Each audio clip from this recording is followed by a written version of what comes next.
வாழ்க வளமுடன். அனைவருக்கும் வணக்கம். இன்றைக்கி நான் உங்ககிட்ட ஷேர் பண்ணிக்க போகிறது ஃபேமிலியை பற்றி, அதாவது நம்மளோட குடும்ப வாழ்க்கையை பற்றி.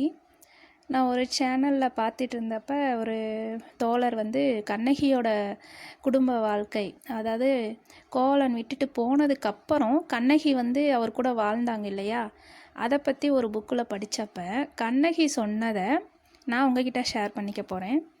அவங்க தன்னோட கணவர் கேட்டாராம்மா, நான் விட்டுட்டு போயிட்டேன், ஆனால் நீ என்னோட வாழ்க்கை நடத்த நான் கூப்பிட்டோன்னே வந்துட்டியே, அது எப்படி, எதனால் அப்படின்னு கோவலன் கேட்டப்ப அந்த புக்கில் இருந்ததா அந்த தோழர் படித்ததை ஷேர் பண்ணிக்கிட்டார் ஒரு சேனல் மூலிமா.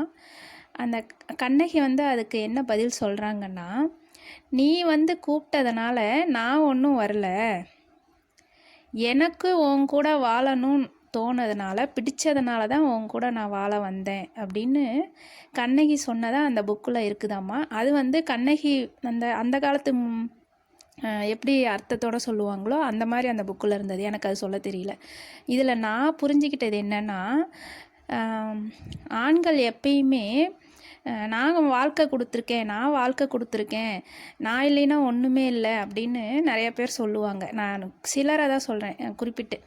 ஆனால் இந்த ஒரு கண்ணகியோட அந்த வார்த்தையை கேட்டதுக்கப்புறம் தான் தெரிஞ்சது, குடும்ப வாழ்க்கைங்கிறது ஒரு பெண் பார்த்து முடிவெடுத்து அதை நான் அவங்க கூட வாழ சம்மதிக்கிறேன்னு சொன்னதுக்கப்புறம் தான் அவங்களுக்கு வாழ்க்கை தொடங்க ஆரம்பிக்குது. இது எவ்வளோ பெரிய விஷயங்கிறத நான் இப்போ தான் புரிஞ்சுக்கிட்டேன். ஏன்னா இதனால் வரைக்கும் ஆண்கள் தான் பெண்களுக்கு வாழ்க்கை கொடுக்குறாங்கங்கிற மாதிரியான தாட் இருந்தது. ஆனால் அதை கண்ணகி எவ்வளோ அழகாக சொல்லியிருக்காங்கங்கிறது இப்போ தான் எனக்கு புரிஞ்சது. இதுக்கு மேலேயாவது குடும்பம்னா கணவன் மனைவி 2 பேருமே விருப்பப்பட்டு நடக்கிறது,